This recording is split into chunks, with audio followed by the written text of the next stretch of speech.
টনে মেরে ফেলবো আমি তাকে, তোদের মতন রাক্ষসদের শেষ করার জন্য। আর যদি আমাকে দুর্গাও হতে হয় তাহলে আমি সেটাই হব। সাহস আছে তাহলে গায়ে হাত দিয়ে দেখা দেখা।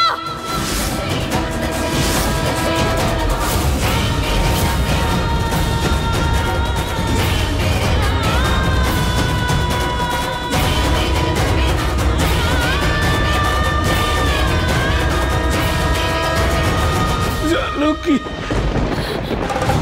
বাবা, তোর বাবাকে দেখো। বাবা ওঠো, আরে কেউ অ্যাম্বুলেন্স ডাকো, আরে কেউ জল নিয়ে আসুন না। শ্বাস নিতে পারছি না। হাসপাতালে নিয়ে চল। কিচ্ছু হবে না বাবা, তোমার নিতিন যা, নিতিন যা, নিতিন যা, তাড়াতাড়ি অ্যাম্বুলেন্স ডাক। এই বৌদি ফোন তুলছে না কেন?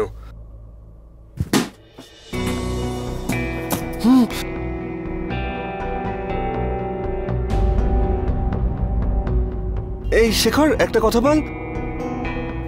তুই তো সবসময় এই বলটার মতোই হাসিস। দেখ এইরকম এই বলটার মতো, তাহলে আজকে স্যাড কেন? আমার সাথে কথা বলবি না? রাগ করেছিস? বল না শেখর, আমি কি করেছি বল? আমি তো তোকে রাজেশ দাদার হাত থেকে বাঁচালাম। দেখা না, তোর তো অনেক আঘাত লেগেছে।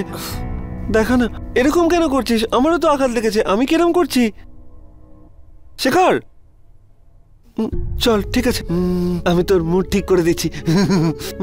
আমারও খুব একা একা লাগছে। চল না শেখর, একটা গেম খেলি। চল না, চল না দাদা প্লিজ, সবসময় জেদ করাটা খুব দরকার না। সরি বললে চলবে না। আর কি বলেছিলে তোমার বার্থডে পার্টিতে? যে তুমি বিগ বয় হয়ে গেছো। এরকম আচরণ করে বিগ বয়রা। হাসিয়ে দিলে বৌদিকে, না ভেবে চিন্তেই বলে দিলে ও তোমাকে নাকি ধাক্কা দিয়েছে। ও আমাকে ধাক্কা দিয়েছিল? শেখর, শেখর, আমি মিথ্যে বলছি না। গড প্রমিস, আমি কখনো মিথ্যে বলি না শেখর। আমার খুব কষ্ট হয়েছে, ও সুতো দিয়ে আমার গলায় চেপে ধরেছিল। আমি সত্যি বলছি শেখর। তুই তো ব্যাড বয় হয়ে গেছিস, তুই আমাকে এইভাবে বকে দিলি। পুতুলও চলে গেল, ও ব্যাড গার্ল। আমি কারোর সঙ্গেই কথা বলবো না। তোরা এক টিমে হয়ে গেছিস আর আমাকে টিম থেকে তাড়িয়ে দিয়েছিস। আমি তো তোর দাদা হই আর তুই আমাকে বাদ দিয়ে দিলি টিম থেকে। আমি তো পুতুলকে ফ্রেন্ডশিপ ব্যান্ড বেঁধেছিলাম, আমি আমার নিজের হাতে পরিয়েছিলাম। আর ও কি করলো? ও আমাকে ধাক্কা দিয়ে দিল ছাদ থেকে। আচ্ছা ঠিক আছে, এবার তুইও আমাকে বের করে দিচ্ছিস। তুমি আমার ভালো দাদা তো? না তুই না ছেড়ে দে না, আমাকে, আমি চলে কখনো যাচ্ছি করেছি এরকম এখান তোমার থেকে। সঙ্গে? কোনোদিন করিনি। এসো এসো, আমার কাছে বসো, এসো। Very good boy.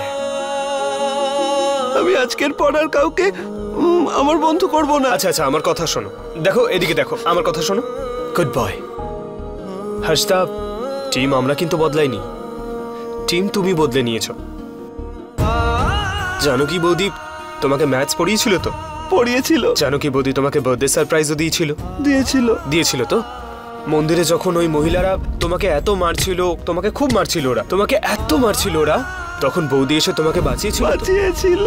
যখন তুমি ছাদ থেকে পড়ে গেছিলে, তোমার এত আঘাত লেগেছিল, তুমি জ্ঞান হারিয়েছিলে, বৌদি তোমার কত খেয়াল রেখেছিল। আর তুমি তার বদলে কি করলে হর্ষদা? ওকে ঠকালে। আমি এটা করিনি। তোমার বেস্ট ফ্রেন্ডকে তুমি ঠকালে হর্ষদা। এটা কিন্তু তুমি ঠিক করোনি হর্ষদা।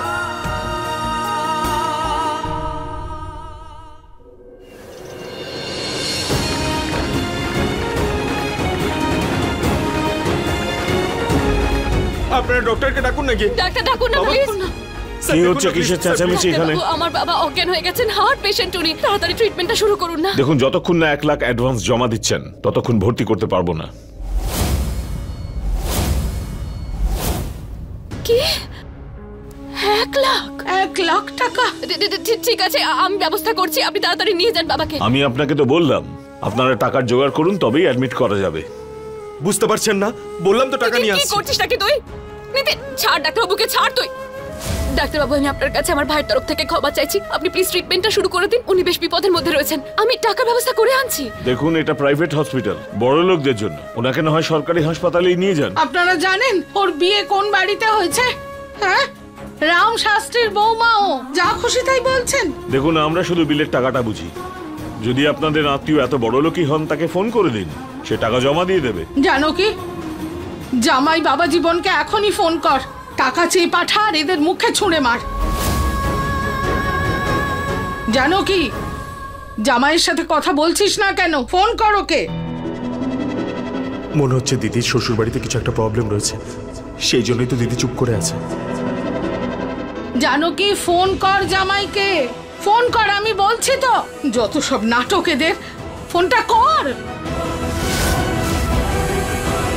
আচ্ছা, আমি করছি।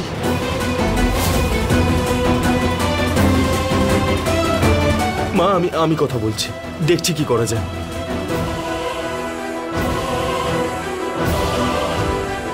মা আমি এক্ষুনি আসছি। কি অদ্ভুত ব্যাপার না কৃষু, প্রথমে মিথ্যে বলে দিদির বিয়ে দিয়ে দিল, তারপর নিজের বাড়ির লোকের সাথে কথা বলতে বারণ করে দিল। সত্যি কি অদ্ভুত মানুষেরা। আরে তুমি চুপ করো না, ওদের নিশ্চয়ই কোনো ব্যাপার রয়েছে, এত বড় লোক ওরা।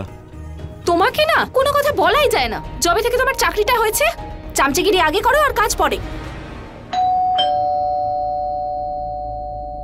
আমি দেখছি।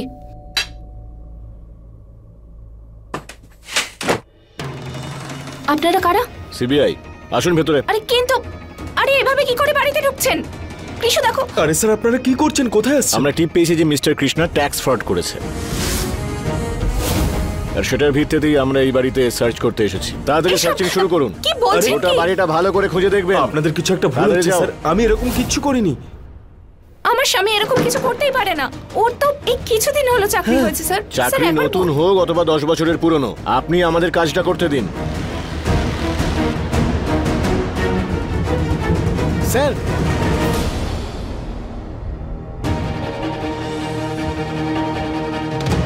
এই দেখুন, আর বলছেন যে আপনি ফ্রড করেননি।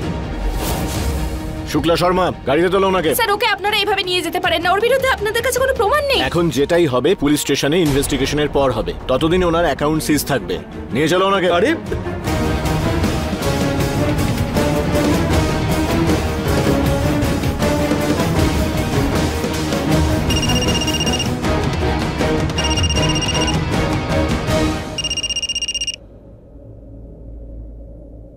নিতিন, কৃষুকে পুলিশ ধরে নিয়ে গেছে, বলছে ওনাকে ট্যাক্সে একটা বড় ফ্রড করেছে আর ওর বিরুদ্ধে প্রমাণও আছে।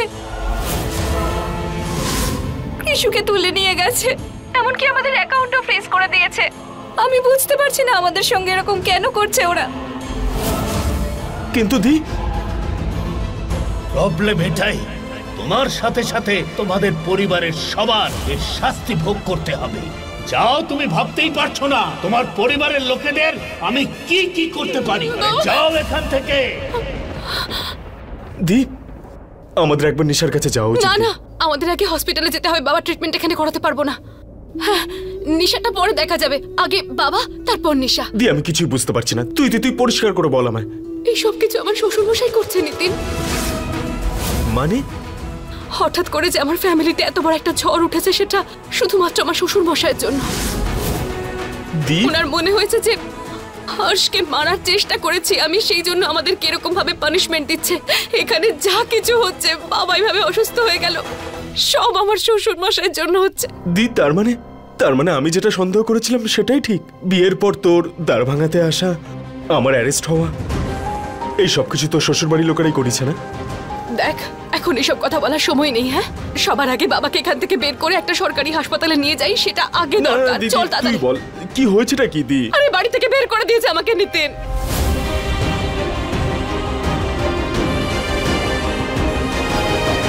ছাড় না তুই এইসব, এখন চল এখান থেকে। নিতিন তুই তাড়াতাড়ি কর। ও কি বললো? জামাই কি বললো? বাবা ট্রিটমেন্ট এখানে হবে না, সরকারি হাসপাতালে নিয়ে যেতে হবে। কিন্তু কেন? মা, এখন এসব কথা বলার সময় নেই, আগে ওনার ট্রিটমেন্টটা দরকার তো নাকি। তুই তাড়াতাড়ি অ্যাম্বুলেন্সকে ফোন কর, নিয়ে চল বাবাকে। তোমাকে যা বলেছিলাম তা হয়েছে? সব ব্যবস্থা হয়ে গেছে বাবা। এই জানকীর পরিবারের কাছে না চাকরি থাকবে আর না বাড়ি। যে জঘন্য কাজ আমাদের সঙ্গে করেছে তার জন্য ওর আফসোস হবে। এসব করা কি প্রয়োজন ছিল? ওকে তো বার করে দিয়েছো বাড়ি থেকে, তাহলে এসব কেন? একবার যে তোমার রাস্তা আটকায় না, তাকে রাস্তা থেকে সরিয়ে দেওয়াটাই উচিত। তা না হলে বারবার সে তোমার রাস্তা আটকাবে। এক মিনিট, প্রথমে কি ও তোমার পথ আটকেছিল? জানি না কেন আমার মন এটা মানতে রাজি নয় যে জানো কি এরম কিছু করতে পারে। নিশ্চয়ই কোনো না কোনো ভুল হচ্ছে। ভুল তো হয়েছে মা, আর সব থেকে বড় ভুল এটাই হয়েছে যে জানকীর বিয়ে আমরা হর্ষের সঙ্গে দিয়েছি।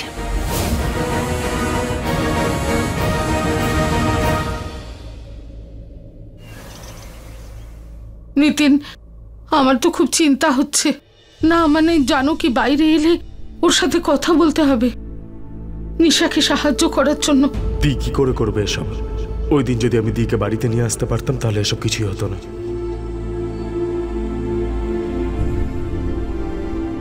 দি কি বললো? আমি সব সামলে নিয়েছি, বাবাকে অ্যাডমিট করে দেওয়া হয়েছে। এখন আর চিন্তা করার মতন কিচ্ছু নেই। এখানে কেন মা? কোনো বড় হাসপাতালে নয় কেন? সেটাও না হয় পরে হবে, কিছুদিন সময় দাও আমাকে। আমার তো এটাই মাথায় আসছে না, আমরা রামবাবুর সাথে কেন কথা বলছি না? জামাইয়ের সাথে কথা বল না। মনে আছে তো আগের বার তোর বাবা যখন অসুস্থ হয়েছিল কত ভালো চিকিৎসা হয়েছিল বড় হাসপাতালে। আচ্ছা শোন, যদি তুই শ্বশুরবাড়ির লোকের থেকে সাহায্য নিতে না চাস তাহলে ঠিক আছে, আমি কথা বলবো। আরে আমরা তো এখন একটা পরিবারের মতো, পরিবারে একে অপরের সাহায্য নিতে কিসের লজ্জা? থামো এবার অন্তত, আমরা দেখছি তো কি করা যায়। দি তুই আমার সাথে চল, বাবাকে গিয়ে দেখে আসি। হ্যাঁ চল চল। কি করব? কিছু না কিছু গন্ডগোল নিশ্চয়ই আছে। জানো কি, শ্বশুর আর স্বামীর সাথে কথাই বলছে না। আমাকেই কিছু করতে হবে। কি যে করি।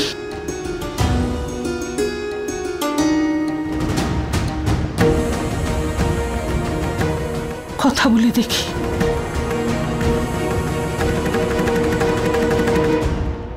জানকীর ফোনে জামাইয়ের নম্বর নেই কেন?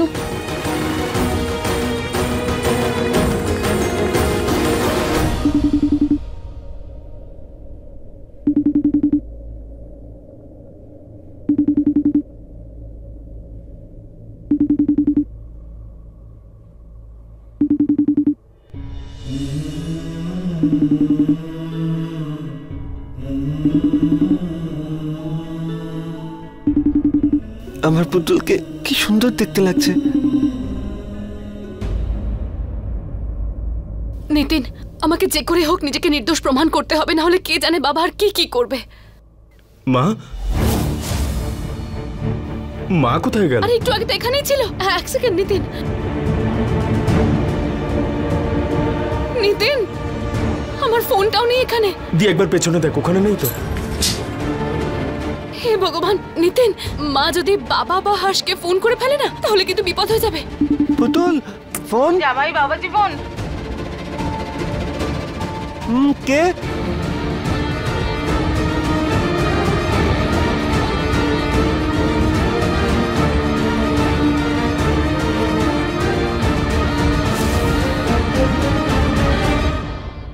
আপনি কে? হ্যালো বাবা জীবন, আমি জানকীর মা কথা বলছি।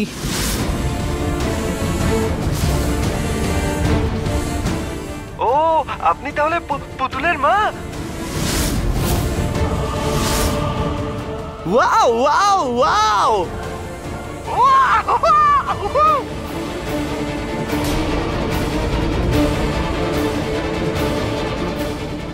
মানে পুতুল কি আপনার কাছে আছে? কার কথা বলছো? আমার পুতুল, আমার পুতুল, মানে ওই জানকী পুতুল যে আছে না, আমার বেস্ট ফ্রেন্ড, ও কোথায় আছে? বাবা জীবন, তুমি কি সব কথা বলছো বলো তো?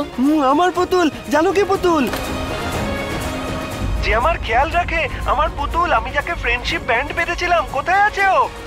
তুমি ছোট বাচ্চার মতো কথা বলছো কেন? আমি বাচ্চা নই, আমাকে বাচ্চা বলবে না। আমি বড় হয়ে গেছি এখন, আমি বিগ বয়। হর্ষ শাস্ত্রী, ও আমার জন্মদিনও সেলিব্রেট করেছিল, বুঝতে পেরেছেন? আমি আমার পুতুলকে খুঁজে পাচ্ছি না, তাহলে বলো না আমার পুতুল কোথায় আছে? পুতুল?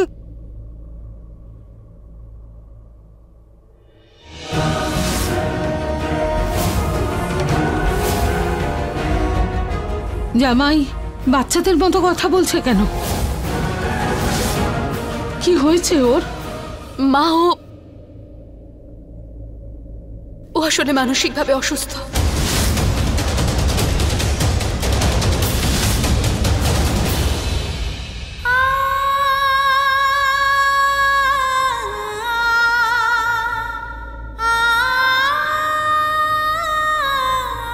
দি একদম ঠিকই বলছে, আমাদের বাজেভাবে ঠকানো হয়েছে। জামাইবাবুর মাথা খারাপ মা।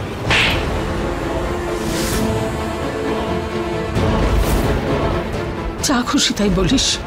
কি বলছিসটা কি? তাই আমাদের সাথে আজ পর্যন্ত দেখা করেনি, আর না তো বিয়েতে এসেছে।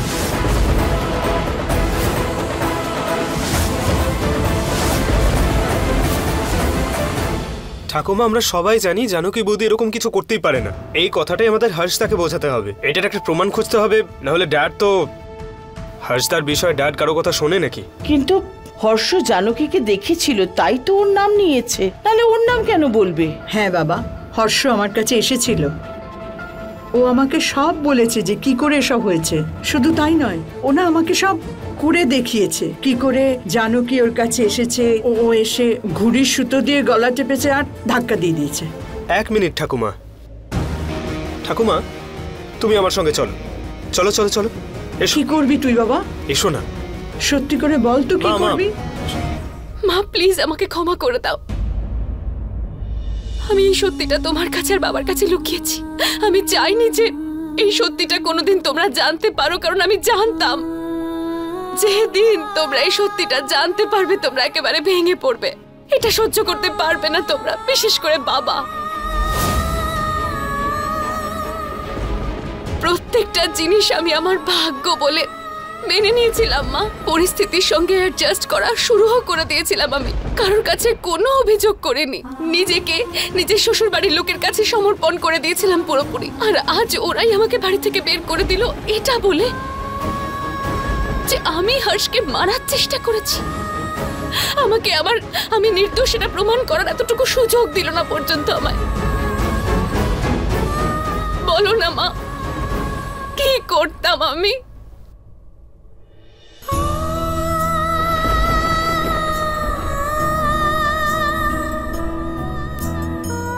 কিছু করার প্রয়োজন কেন দি? যখন ওরা বোঝার চেষ্টা করছে না তখন তুই কেন ওই লোকটার পেছনে পড়ে রয়েছিস দি? আমার বিয়েও একজন অসুস্থ আর প্রতিবন্ধীর সাথে হয়েছিল। তার একটা মেয়েও ছিল। বাবা মা অসুস্থ ছিলেন কিন্তু মাথা খারাপ ছিল না। তোর গায়ে আজ পর্যন্ত উনি হাতও দেননি। জামাইবাবু তো এটাও জানে না যে দিদি ওর বউ। আরে খেলনা ভাবে ওকে, পুতুল বলে ডাকে। যদি ও ওকে পুতুল বানিয়ে রাখতে চায়, এর থেকে ভালো আর কি হতে পারে? ওকে বাইরে যেতে হবে না, চাকরি করতে হবে না, কাজ করতে হবে না, ছেলেপুলের কোনো ঝামেলাই থাকবে না। এর থেকে ভালো আর কি হতে পারে? মা দেখো, আমি বুঝতে পারছি তুমি তোমার জীবনে হয়তো অনেক কষ্ট করেছো, আমাদের জন্যই করেছো, কিন্তু আমি যা যা করতে পারতাম আমি সেই সব করেছি। অসুবিধাটা কোথায় তোর? আমি তো সেটাই বলছি, যা তোর পক্ষে করা সম্ভব কর। এইভাবে বাড়ি ছেড়ে আসিস না। আজ দি বাড়ি ছেড়ে চলে আসেনি, ওকে বাড়ি থেকে বের করে দেওয়া হয়েছে। আমাদেরও তো বাড়ি থেকে বের করে দিয়েছে। তোর বাবাকে হাসপাতালে আবার ভর্তি করতে হয়েছে। এটা কি বলবি আমি তোদের ছেড়ে চলে যাব? জানো কি ফিরে আসায় আমাদের সবার এই দশা হয়েছে। নিশার বাড়িতে এত অশান্তি, আর এই সবের একটাই কারণ, জানো কি নিজের শ্বশুর বাড়িতে সংসার করতে পারেনি। কি বলছো তুমি মা? এতদিন আমি কি করছিলাম তাহলে? আমার কষ্ট, আমার যন্ত্রণা তোমাদের কাউকে কিছু না বলে কি করছিলাম আমি?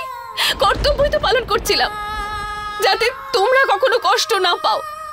তাতে আমার যাই হয়ে যাক না কেন। মা আমাকে বিশ্বাস করো, আমার শ্বশুর বাড়ির লোককে সুখী করতে আমি কোনো চেষ্টা বাকি রাখিনি। আমাকে এসব বলতে আসিস না। তোর শ্বশুর বাড়ির লোকদের গিয়ে বল, ওদের গিয়ে বল যে তুই কোনো ভুল করছিস না, যা করছিস ঠিক করছিস। পায়ে ধর, ভিক্ষে চা, যা বলার ওদের বল। মা নাকি দিদিকে এসব? ও দায়িত্ব পালন না করলে আমি কেন করব? যেখানে ও জানে একটা মেয়ে হয়ে ও বাবার চিকিৎসা করাতে পারে, একজন দিদি হয়ে বোনের সংসার বাঁচাতে পারে, কিন্তু না, আমি বলছি কেন করছে না, কারণ ও স্বার্থপর, পরের মতো ব্যবহার করছে। না মা, এরকমটা বলো না প্লিজ। আমি কখনো তোমাদের সাথে সৎ মেয়ের মতো ব্যবহার করি। কেন? এখন কি করছিস?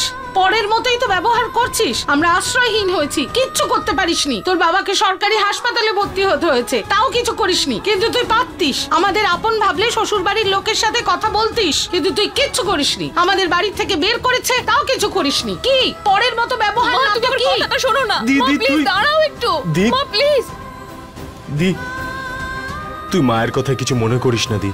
রাগের মাথায় তোকে আজে বাজে বলে গেল। আর হ্যাঁ, একটা কথা শোন, বলে দিচ্ছি আমি তোকে সবসময় নির্দোষ ভেবেছি, কিন্তু তুই তোর পাগল স্বামীর ওপর বিরক্ত হয়ে তাকে মারার চেষ্টা করেছিস। জামাইকে ছাদের থেকে তুই ধাক্কা দিয়েছিস।